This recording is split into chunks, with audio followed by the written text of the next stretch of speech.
So hey, I'm Martin from Sonarworks, and we sat down here with Steve Genewick to talk about music, technology, and Dolby Atmos, I guess.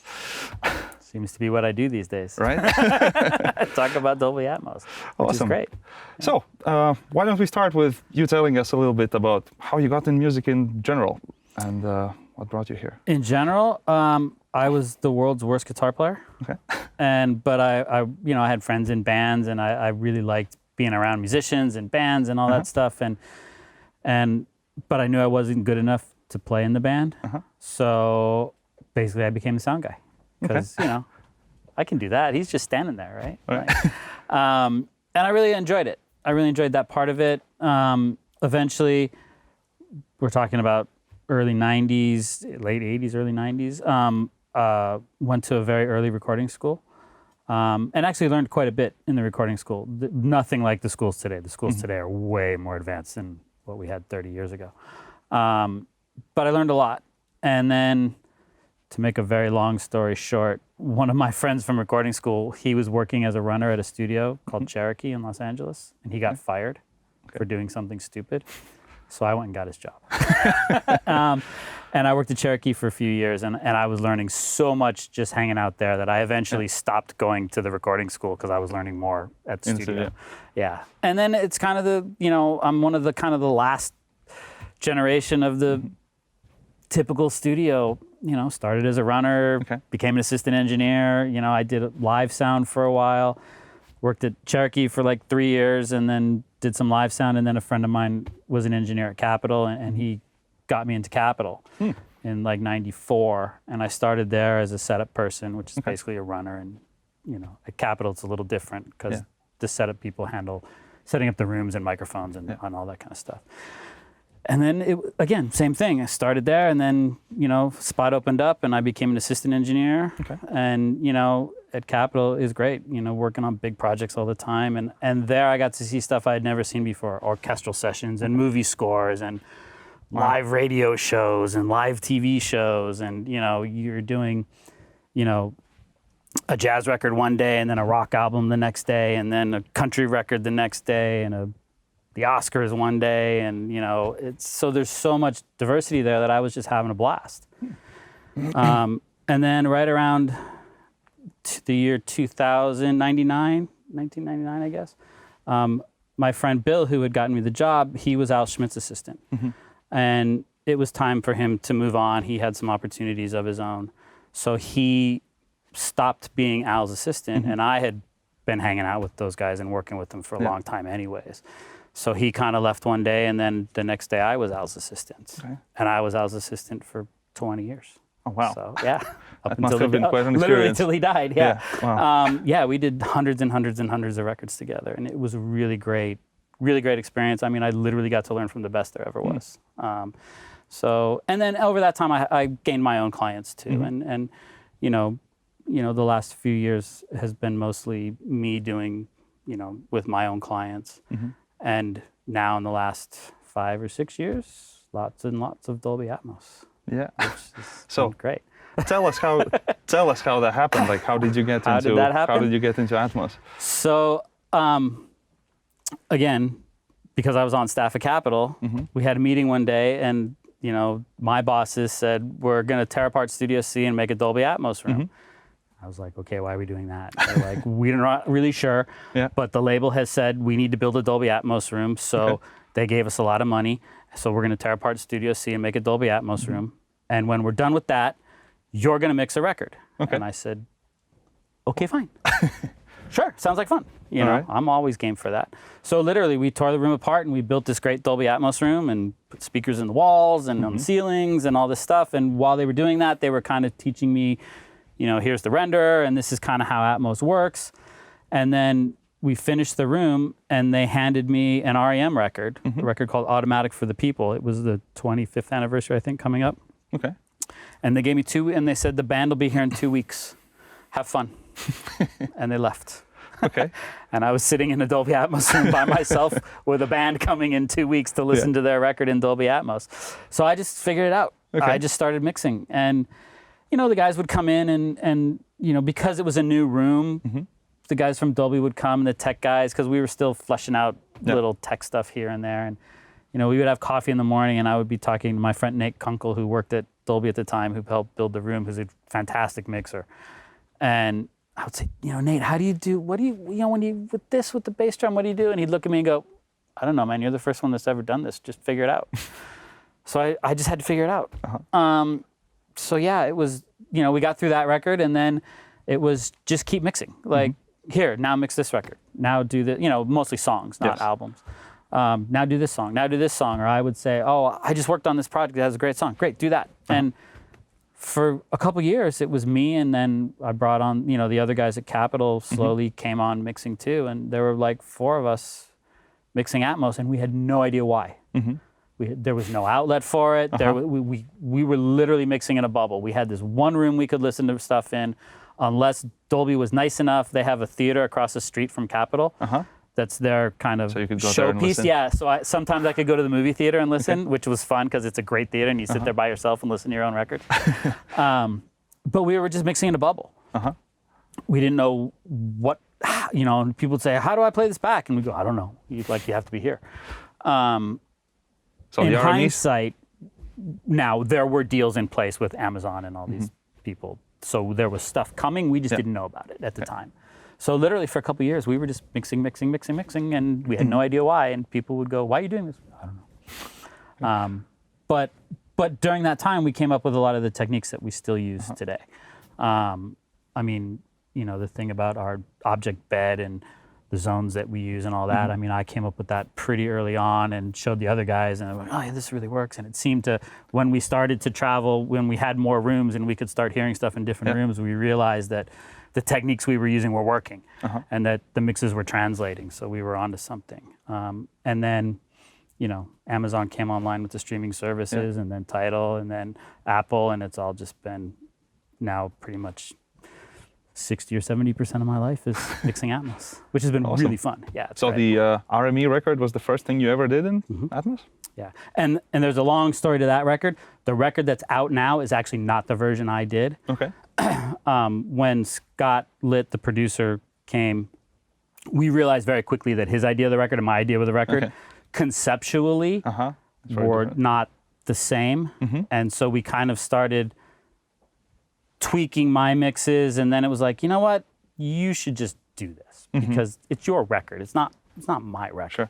And not that what I was doing was wrong or what he wanted was wrong. They were both valid, but it was just a different approach to it. So they ended up, I had to go off on another project, and the REM team ended up kind of taking those mixes and doing them the way they envision them. And it's a great record. I have no criticism of the record. It just, we weren't driving. So the record, that Automatic for the People record that's out, are not my mixes, actually.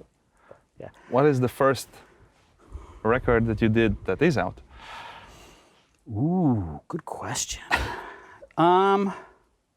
It's hard to say because I was doing so many things. And they were released in bigger the first batches. one I think that made a big splash was a Def Jam record. It was the LL Cool J, Mama Said Knock You Out. That was kind of the first big one where people were like, wow, this was, I kind of went a little crazy on it.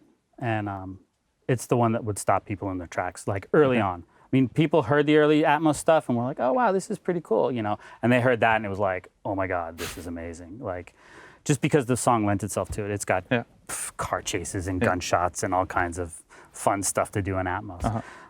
So that was one of the first big ones. And then when we did Miles Davis, kind of blew, which is the complete opposite of the LL Cool J record. There's nothing flying around and nothing. But it's such a good record, and the way we did it with the reamping into the studio and all that kind of stuff, it's been well documented in a million places. It's just so effective, and people really gravitated towards that record, which I think is funny because the two that I get talked about most are this really crazy record, complete opposites, and this one record that's not crazy at all. So, where do you like shows the scope of the technology? The possibilities. And now when you mix, where do you gravitate towards more? Have you like used to now thinking in Atmos terms and kind of create cool audio art in it? Or I think I'm always thinking about it now. even when I'm recording, I'm thinking about it. Even if I don't think the record's gonna be done in Atmos, I'm hoping that it probably will be. Certainly when I'm mixing stereo, I'm wishing I had speakers up there and over there because it's so much easier to get the space. So it's more place to put stuff. Exactly. Yeah, you're not carving stuff out to make it fit. You just, if these guitars clash, you just move them. So yeah, I'm always thinking about it. As far as the approach, whether I go the crazy route or it always depended on the song. So the song will tell you that almost right away. Usually listening to the stereo mix, I'm deciding how nuts I want to get with this. If I hear elements in there that I think are gonna work, bouncing around and going crazy, then yeah, kind of while I'm setting up a mix, I'm usually listening to the stereo mix 2 or 3 times. Okay. So you start with the stereo mix? Start with the stereo, just listening to the stereo. And usually by the time I've listened to the stereo mix 2 or 3 times, I have a pretty good idea in my head about how I'm gonna approach it and where I'm gonna put stuff. And it doesn't always work, but I have a pretty good idea of it. Yeah, I kind of conceptualize it as I'm listening to the stereo. Yeah. All right. Let's talk about sound. You've been fortunate to work, I guess, a lot in one of the in the top studio rooms in the world with good sound, obviously. But how do you think about it? How do you feel about it? How important is it to have good, accurate sound in the room when you're actually creating the record? People ask me all the time, what's the most important part of the recording chain? Is it the preamp? Is it the microphone? It's your listening space. And I won't say it's your monitors. It's your listening space. It's your monitors in the room you're in. So I think it's the most important thing to have.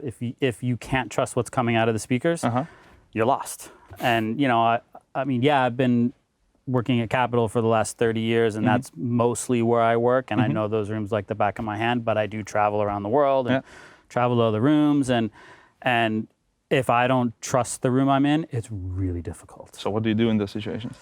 A couple things. You can, always play music and figure out what the problems are. Okay. Listening to reference tracks? Listening to reference tracks, usually stuff I've done myself, or stuff that I was involved in that I know really well.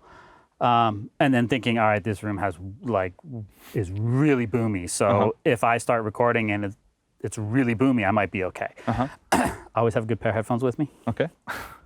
Whatever they are. I have a pair of in-ear monitors. These reference in-ear monitors that I was involved developing, which helps. And I always have. Which ones? The Ultimate Ears. The Studio Reference ones. Cool. I was involved in the tuning of the headphones, so they're exactly what I wanted. Perfect. Which helps. And I always have my trusty Audio-Technica headphones with me. So, nice. If I get stuck in a place and I'm not sure, I just put the headphones on and listen, because that's my trusted space. Yeah. All right. So, I figure you've been also using Sonarworks for a while. So, does that help? Yes. Or? So, that came about because, like everybody else, I have a mixing room at my house. And I have a mixing room at my house. I never wanted a mixing room at my house. But I had, like everybody, I had to do some work and I had a set of speakers. So I was, this was in stereo, obviously. And I had a little office area and I had to, put speakers up and I could listen to stuff. And then, I could put Pro Tools on my laptop when that came. And it was like, I can do this little editing. And then, I never wanted the studio at my house, but it kind of just grew. And then somebody said, can you mix this little acoustic thing? And I was like, I guess I can do that at home. And I did it on my laptop. And then it got bigger and bigger. And then it ended up with, monitors and control surfaces and outboard gear. And suddenly I had a studio at my house. And, but it was in the middle of my house. And it was not an acoustically treated room. And I knew there were problems with it. I knew, because I had access to these 3 great rooms at Capitol.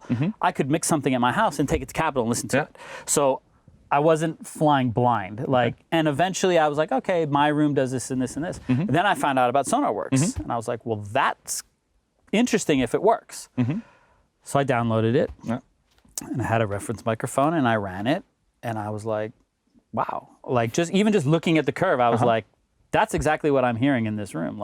There was a bump here and a bump there. And when I ran it and implemented, it was like night and day. It just, everything snapped into focus. I think the one thing that I don't think a lot of people take into consideration with Sonarworks, but that I liked is the time delay. Yes. Because it actually, because the speakers aren't perfect. You put them up and you can measure all you want, but it actually got them right. So my imaging, I noticed that immediately as the imaging was rock solid because of the little level adjustments and the phase relationship. So I really fell in love with Sonarworks for that. And as my home studio got used more and more, I really relied on Sonarworks to do it. Every time I would change speakers, I'd have to redo the thing and drive the dog nuts and all that.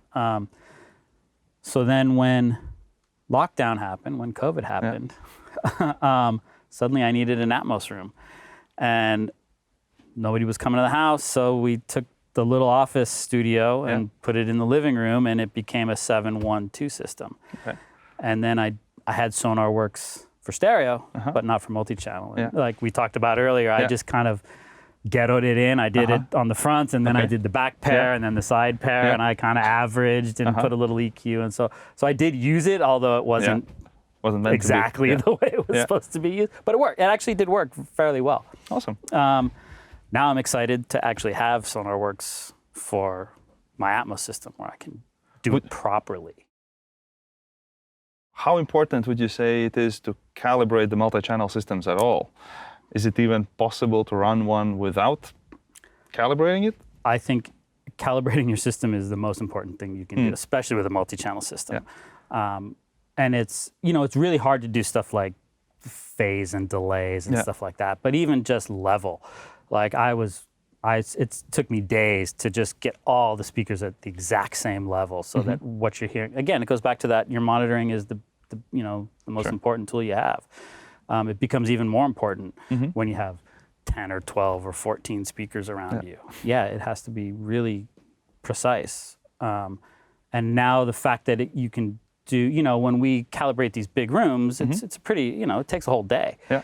But we're doing delays and all that kind of stuff, and that's very important. And not being able to do that in a home system was a little frustrating to me. Yeah. Again, I had the luxury of, yes, I was mixing in this home system, but I had access to these great rooms, so I could, again, go back and forth. So I knew I wasn't sending something out that wasn't right. And it took me a while. I would mix at home, and then I would go to one of the bigger rooms and listen. Okay, I got to move that around. And, I got used to it after a while. But yeah, it's that trust. You have to have the trust. And if you can't trust your monitoring, it's hard. Yeah, it's really difficult. And things like Sonarworks are great, when you don't have the ability to have a whole team of technicians to come in and professionally tune your room. Right. Places like Capitol, we're lucky to have those people and the funds and the means to do it. I don't have that at my house, and I'm sure most people don't have it at their house. So tools like this are a huge help. And hopefully it will make everybody's mixes better, which makes the format better, which means we all Everybody's win. happier. Everybody wins, so. Let's do that. Yeah. So you had the opportunity to actually listen to a demonstration of the calibration by Sonarworks for a multi-channel system. So would you say it sounds right? Yeah, we were actually pleasantly, I wouldn't say surprised, but we were very happy. You guys came down to Capitol and we tuned one of our rooms that has been tuned by Dolby and has the Dolby curve applied and all that kind of stuff. And you guys came down and ran the software, and we sat and listened. And yeah, it sounded great. Did they sound different? A little bit different. But again, the one had been customized by a lot of people, and you guys did yours in an hour. Yes. And, and we could have customized yours a little bit more. We just didn't go down that road. But that being said, when we switched back and forth between the tunings, they were almost identical. Yeah, we were really impressed at that. The nice part about those is the rooms are great. So, but that even made it more effective because we weren't tuning out problems. We were just trying to get the calibrations right, and it really did a great job with it. I was really happy going back and forth between the Dolby curve and the flat. Yeah, it worked really well. All of us were really impressed with the software. Awesome. So how would you describe Sonarworks to somebody who hasn't seen or experienced it in action? It's the tool I use to correct for a room that I can't tear apart and build again. It's basically what it is. Yeah, it's that extra little, like, 20%. It's making that room 20% better. It's smoothing out the wrinkles that I can't smooth out with putting a blanket on the wall, or I would never say that any technology, Sonarworks to whatever we use to tune these big rooms, will replace getting the acoustics in your room correct. I mean, you can only correct for so much. So obviously, the way I approach my rooms and the way we approach rooms when we build them is get the room right. Of course. Get the speakers right that you like, put them in the right place, get them sounding as good as you possibly can, and then you have to tune the room. Yeah. I have never in my life been in a totally correct room. Right? Every room has a problem. I haven't seen one as well. Yeah, every room has a problem.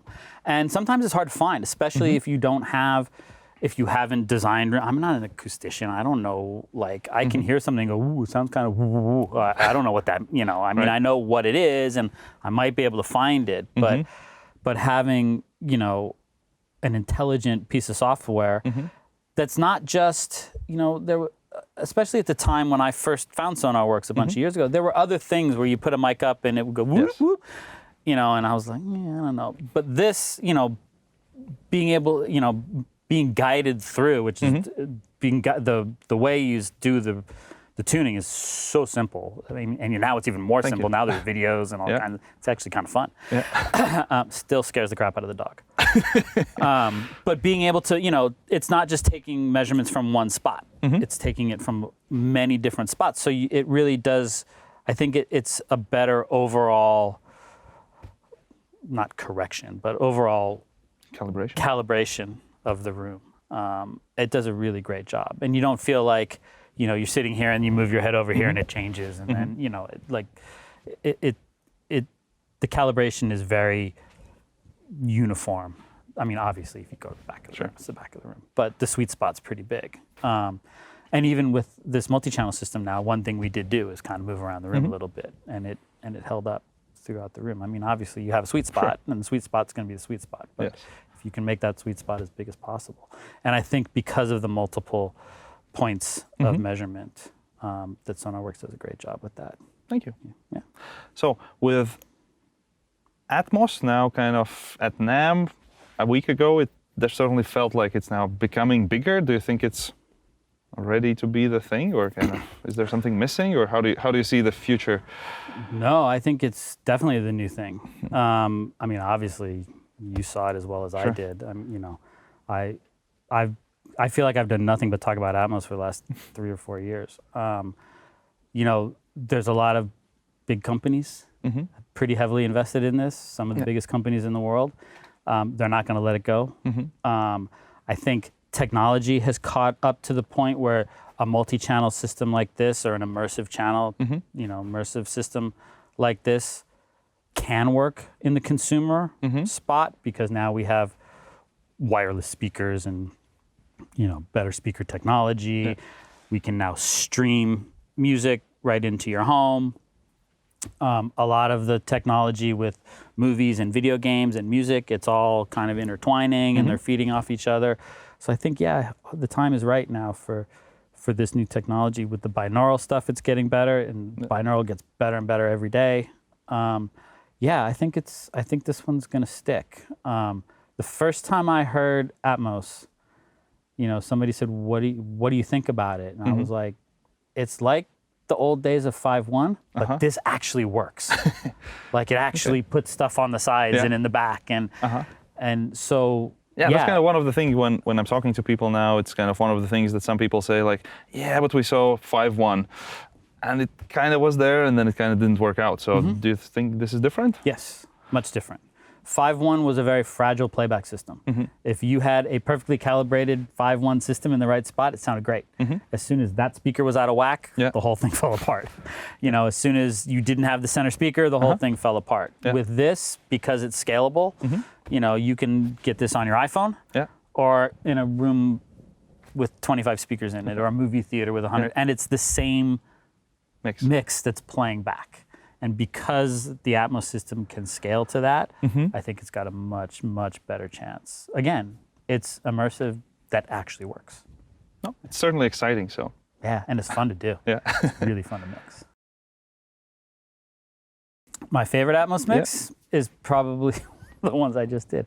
You know, mine are always changing because there's always new ones coming out. There's a, you know, Rocket Man is still, it's still so good. Right. One that I did, there's a Gregory Porter track called Mona Lisa. Okay. Big orchestral track. It's kind of like the Miles Davis, which I also love. There's nothing flying around and moving. It just really fills the space. I just mixed a record by an artist named Cynthia Erivo, and I love that record. She made it in stereo, not knowing she was making the perfect Atmos record. Okay. So yeah, I'd say those are my go-tos now. Thanks. We'll see what I do next week. Any piece of advice for somebody just starting in Atmos, kind of how to approach it? I'd say, you know, you gotta dive in. I will caution that you will probably not be able to do your first mixes on headphones. Okay. You're gonna have to get a speaker system. But if all you have is headphones, you can certainly dive in and learn how the software works and learn what it does. But at some point, you're gonna need a speaker system. It doesn't have to be $100,000 worth of, you know, whatever speakers, but you're gonna need some speakers. There's a bit of an investment to it. But hopefully you'll have fun, and it'll, you know, hopefully maybe make some money on the side, and you know, it's certainly fun. Yeah. Well, thank you so much for talking. My pleasure. Thanks for having me. Thank you.